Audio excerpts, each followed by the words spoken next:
tugule amamotoka wabula tuteeka mu bafanzi baffe ne basaponsers baffe siima omulimu gwaffe ndoze baalabako twatwalawo proposal this time round ne bagamba andi baawo ate tuli baana bampisa ate abeewa ekitiibwa ne batuyitaga nabo batwetaaga mu ddakiika mpawukaga tuba tubatuuseeko so sanga ensonga kibajja empisa n'obwavu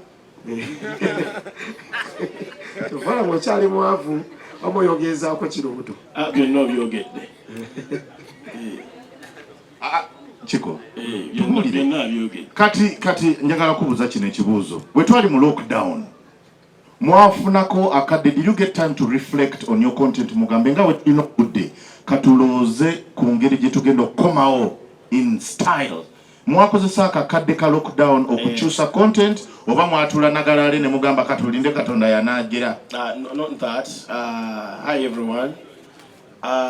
Mu lockdown abantu bakiraba bulungi nnyo era twali tukola n'emirundi oyo ne social properties nti twali tukola content owawaka era abantu nga tubasanyusa.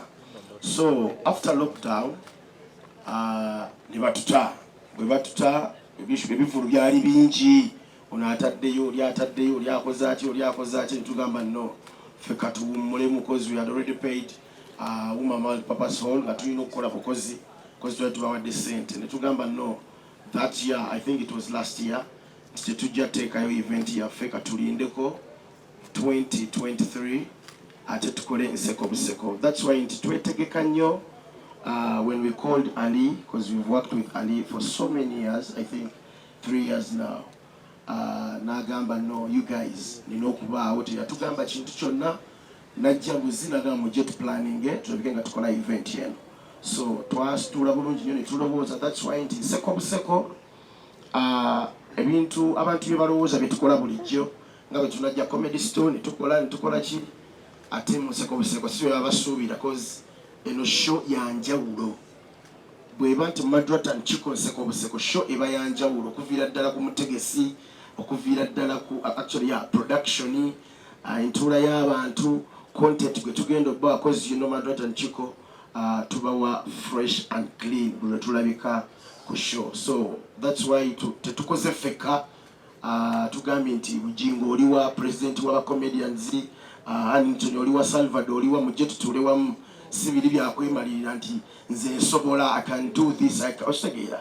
That's why abantu usanga bakomplain baga gundi yazzeemu jjoko so tugezaako laba nga tugatta obwongo ne bolaba nti katukwatagana ne ba tiktokers ne tukwatagana ne ba Mary Harts ba Bobby Brown ne tubagamba you know guys come sit on the table tulabike nga tuproducing a show eyakabi abantu bajagale. Wonderful. Yeah. That is a brilliant answer. It is even answered the second question of what should we expect from the show. Ochogedde bulungi naye kati njagala kubuuza, do we have any opening act oba egena kuba Madrat and Chiko okuva gates bwezeggula paka last tulinayo abagenda okusupportinga nga temuna kuyingirawo? Of course tulina muganda waffe ali awo guy ali funny mujja mwagala ate ye host waffe mumumanyi ali awo Salvador ye host kale aba mujja gamba yenga atutiisa quite na mwamini kale a little bit ugly naye praise God ajja kubaawo abasanyusi n'abasese ajja kubaawo. So tulina ba artists bannaffe abagenda otuwerekerako naye nga womanyi nseko buseko njawufu ku show ze tukola bulijjo tukikola nga kyawufumu era abajja okujja tetusobola kuba bagamba wano ola bajja kubalaba bulabe pup agweyo nga wetubadde nga tukola pup agweyo tetwagamba nti oli yazze nti olwokuba ye audience ze omanyi audience bwogiranga nti ngenda kuleeta ono n'ono mubamu abajja nga beegabanyizaamu tebaba babo era weewamala okwaga baba babi bakolaki basuka bagenda neffe twagala abantu bajje balabe Madrat Chiko. So ebisigadde bajja birabiraawo abadde naye nga bazina ba Madrat and Chiko era bingi nnyo ebigenda okubaamu mu shero biyitirivu nnyo eno show twetegese emyaka 3 twetegese nnyo aisuya. Wonderful stuff. I want to take this opportunity before I give to the audience, the media fraternity, to ask questions to Madrat and Chiko, to invite the president of the Uganda Comedians Association to bless this amazing duo before we conclude with questions and answers. So I request Mr. Bujingo on that podium, on that platform there to say a word or two and bless okay. these I want to brothers of ours. I want to obstruct you. Science of Balaba, I'm going to Uganda, Kuba. That's the main trade language my brothers, my 1.5 brothers use. Jolly Chigoli Moa. Never actually don't Musingako on the way to them. But second of all, Science Senyo, Kubera Wano, like you all know us in the comedy industry, we support each other. We don't fight each other. That's one plus, and we pray that also other artists who do the other genres of art, the musicians, borrow from us, and we take the industry ahead. I'm glad I'm part of this production team this time round. Richard, okay, is take care of drinks. So they reached us because we are their fans, and we are their fans now, funny because especially Chiko, he never misses our show every Thursday. So they reached out to us in Bagamba to Bayambe producing codes.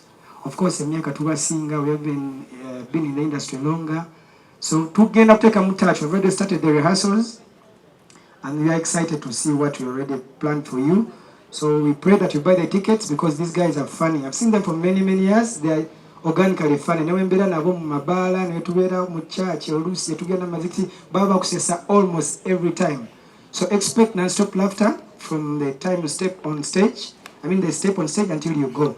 We have very many different acts. You have not seen what you're going to see on the 7th because we have tried to put in some elements of very many twists and very different things. So you're excited, and I want to bless you. And I know we'll do the second pack and 50 over 100, I don't know. So that's all. I wish you the best. But I'm going to tickets for supporting our sponsors. Thank you very much, UG, MTN. Ali Adibai, thanks for loving art. Man, you're there almost every time. Thank you very much. Thank you very much. Talking about Ali will be partnering with me as well on August 12th as I do the 7th edition of Africa Laughs. And of course, Nza Manyoro Zoom. I am close.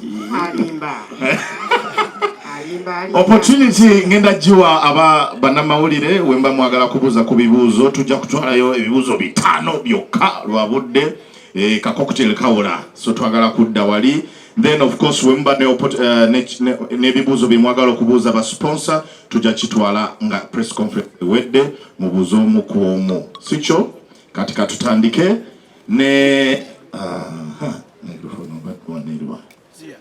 okay. Question and then we shall have answers. Hello, my name is Benjamin Mok from Jimbo Port and Kampala Scoop. I've been actually a fan of comedy, even Salomon here knows. I think I've written the most stories for comedy. So I just wanted to know, to understand whether you guys are going to take this beyond Central Uganda, like taking it to Scotty, like since now you're partnering with an international events company. So are you going to take it like outside Kampala? Yeah, of course, 8th July tugenda kubeera Mukono.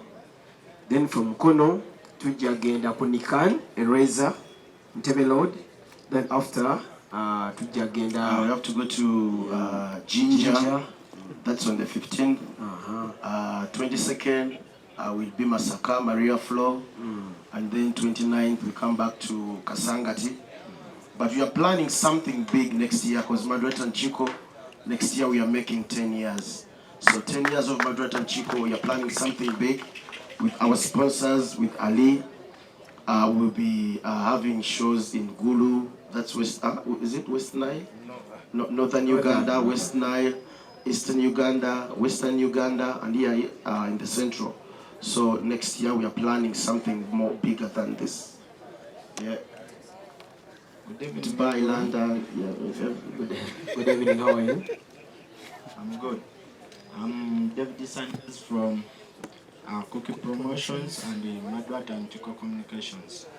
Last season, we talked about a season here, Sembayo. What do you know, Kubera? What you are doing is something you Zoom. If you said every single one who are before, about to some location. Why not other places? Serena, Ogogo Africana. Lwaki Wuma Purposeful? Thank you so much. Ekibuzo kirungi nnyo. After 2019 show ngewedde twabokinga hole y'obuto naye covid we yajira kati ate naffe kenyi tukiraba ti awantu awo watono naye twagezaako genda Nambole twagenda otuuka Nambole nga bajasi batugamba weewacha weewe toka ekisawe bakizimba kyamulina muddo ne tugenda ku cricket over ne batugamba waneeno omwaka bagubokinga gwaggwako tugamba naye tukoze tutya mukama ne tugenda Kololo ne batugamba just my procedure of international affairs ni attack of the political attention ne tugamba protocol monji ne tugamba katugumire ku multipurpose tukole guno gw'omwaka gwokka so wano wetugambira nti enteeka gye tugenda okutegeka yadde hole neeba ejjudde n'aba n'atuula ebweru bagenda kunyumirwa bagenda kuba balaba bulungi nga balinga abali munda nekyera okwanguwako manye abantu abamu mu komedi bagamba oba tunagira kyakinga basaponsers baffe bane mwe tubeebazanyo MTN, UBL, Sozo, Victoria University, bannange Galaxy FM, NTV febani mba comedians gano mimbi abamu tebakisobola so nyatugamba kati amanyi gano ge tuyina omwaka ogujja mujja tuwulira naye kati katusooke tumalirize waneeno watu twabookinga dda kituluma naffe tugamba abantu bafa kuba Kololo twali tujagala ekyatusinga otutwalayo Salvador kuba yakolerayo tugamba Salvador yakolerayo ate kumbe Salvador ye yakola ki content ate mufulumye banamawulire bakubire mu ngalo mufulumye ebyaddala so ekibuzo kyange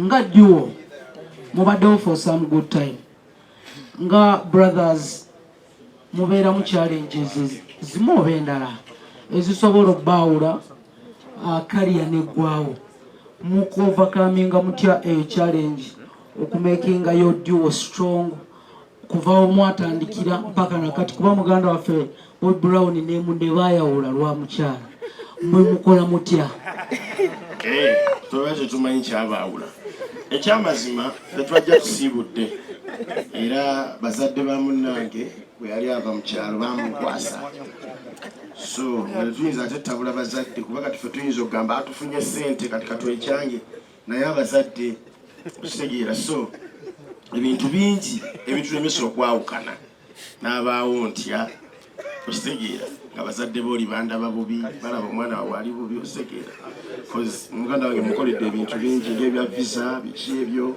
genda Salvador bimanyi eby'Amerika obijjukira bwe twali so ekyo kyekimu buli mubadda mu buliri naga ate nedda ng'abantu ababiri tetuyinza butafuna butakkaanya omwami n'omukyala yadde mubaddewo ebbanga oba mwewasiza muzadde abaana era mufunamu ki misunderstandings but twewa respect ne tumanya nti kunze n'ono ani mukulu ate kunze n'ono ani muki ani muto waliwo ebintu ebitabula kati nga gwe kyolesa ekyo ekyabakyala si kyangu nti abakazi bayinza otwawula kubona alina mukyala we n'abaana be nange nina mukyala wange n'abaana bange manya alina bakyala be n'abaana we yasira mu Kamaliki so kati tuyinza kwawukana era tetukisuubira nawankubadde tufunamu obutakkaanya naye era tumanyi tukola ki ne tukitereeza okwongerezaako akatono ffe tuli bantu bakulu by the way 10 years of Madrat and Chiko next year size tubadde mu kintu kino that's why twakuba breakthrough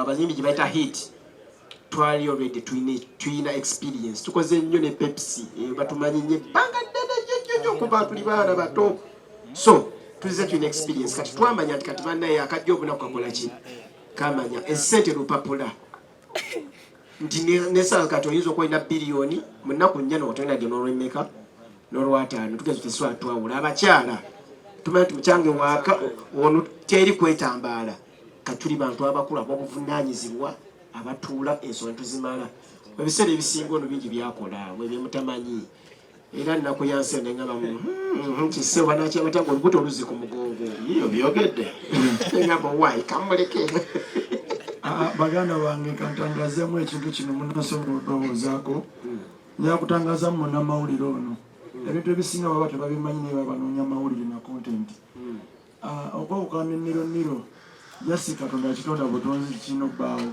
si mukazi ebyanjawukanya ne kyali wange kuba nze sigatta bakazi n'abakyali bange jasi Katonda yakitonda nti kirina obbaawo olunaku mulina okwawukana nga bwe yakola ne mukazi nga mumaze emyaka 12 n'agenda so bannamawulire mulekerawo okuleeta ebintu ebitakwatagana yamani nze Bobby Brown.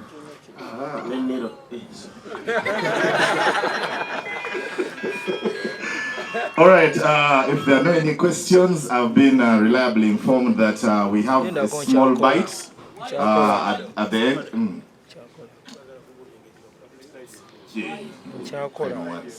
As we conclude, we would like the opportunity to thank our sponsors. Hillary, thank you so much, representing Uganda Waraji, Bonnie NTV and Spark TV, Ali Alibai, Talent Africa Group and Events, Melvin all the way from MTN, celebrating 25 years. Together we are unstoppable. Thank you so much, Victoria University, Pepsi, Galaxy FM. Thank you so much to everybody who came here. I would like to give Madrat and Chiko the final opportunity to say thank you and also let us know how do we purchase tickets. So Madrat and Chiko, ebigambe bisembayo nga tusibula abantu baffe bagende. We have actually a cocktail challenge courtesy of Uganda Waraji. So please stick around. It's going to be one of those amazing moments. So right now, Madrat and Chiko, let us know where do we get the tickets? Chika agenda kubanyonyera ku tickets tuzigula. Nzigenda kwogera ku kino. Bafanzi baffe abasinga bambi mutuwagira tweyanza nnyo ne this time round. Twewale nnyo ebintu by'okusimba layini ku mulyango kuba show egenda kutandika mangu. Bwe butinga mulaba nti kawungeezi kyegenda kuba etandise. Kati gojja kuba ku layini ng'osembye eri. Okitegeera kati wotuukira ku mulyango nga act esooka ewedde nga bakunyumiza oba nga atalabye show. Naye nje katubeereko nga omanyi ffe tutambuddeko lockdown wano eno nga ewedde baganda wange Salvador wakina abayimbi bagenda eggulu ffe ate twalina olugendo we US twalina ebivula US naye twasoma nnyo abantu bali kye baakola tiketi yagigula bukyali bw'ogula tiketi nga bukyali kiyamba nnyo omutegesi okumanya abantu bategekera na bungi ki bwayina na sawa meka wagenda okuba kontrolinga gwe bw'otuuka otekayo simu yo nga basikanga tyo ng'oyitawo ate si kusasula oleesa 5 mpa kyenji ate nze zagezi okitegeera tubasaba tiketi tuzigule nga bukyali kwangu okuzigula kikagenda bagambawo ekirala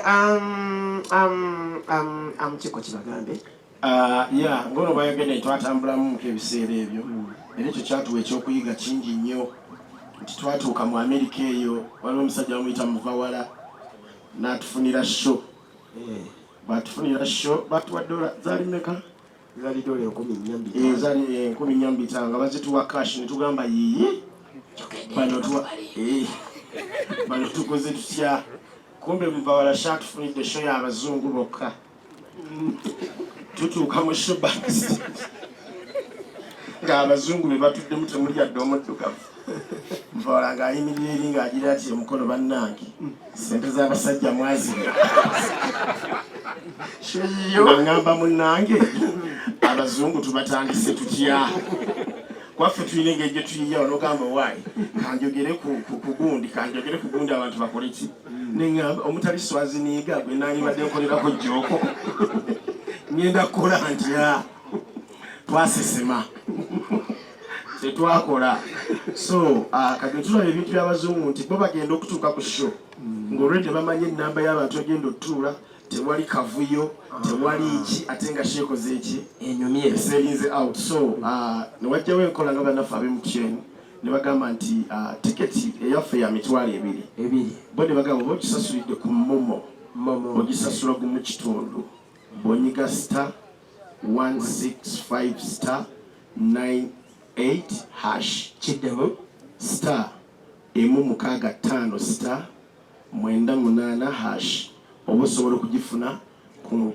mutwalo gumu n'ekitundu mu luzungu kidde mu luzungu star 165 star 98 hash kama nasikia Swahili kanye tubaawo n'enkola endala kanjogere Swahili kama nasikia Swahili ona place star 165 star 98 hash yansinga kulirako mu barracks. Ate ne wabaawo n'enkola endala eya tag ticketing. Tulina kye bayita QR code. Nti okwata bukwasa essimu yo, lwakuba nze nkwata iPhone na Samsung ekindeetera nnyo, bw'oteekamu code eyo, ogenda bugenzi wali ki Madrat and Chiko n'osobola okuba ng'okola ki ogula tiketi yo n'ogifuna ku $2,000, VIP $5,000, ate mmeeza $1,200,000. Yeah. Wonderful. So *165 *98# to get your ticket, or you can scan the QR code.